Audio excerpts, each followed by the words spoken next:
வேலூர் மாவட்டம் பேர்ணாம்பட்டு அருகே 8வது பிரசவத்திற்கு பயந்து மருத்துவமனையில் இருந்து வெளியேறிய பெண்ணை மீண்டும் மருத்துவமனைக்கு அழைத்து வந்து அனுமதித்த சம்பவத்தை விவரிக்கிறது இந்த செய்தி தொகுப்பு. வேலூர் மாவட்டம் பேர்ணாம்பட்டு அருகே மேல் ஆலாங்குப்பம் கிராமத்தைச் சேர்ந்த பிரசாந்த் கூலி வேலை செய்து வருகிறார்.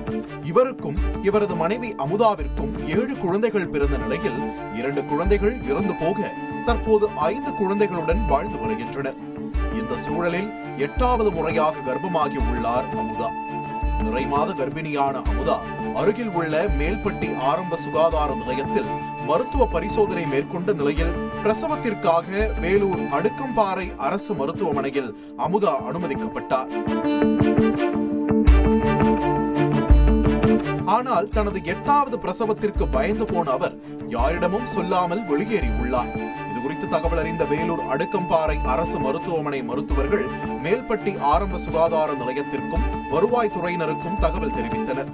இதனையடுத்து மேல்பட்டி ஆரம்ப சுகாதார நிலையத்தைச் சேர்ந்த மருத்துவர்கள், செவிலியர்கள், வருவாய்த்துறையினர் மேல் ஆலாங்குப்பம் கிராமத்திற்கு சென்று அமுதா பிரசாந்த் தம்பதியருக்கு அறிவுரை கூறி அமுதாவை பிரசவத்திற்காக ஆம்புலன்ஸில் ஏற்றி வேலூர் அடுக்கம்பாறை அரசு மருத்துவமனைக்கு அனுப்பி வைத்தனர்.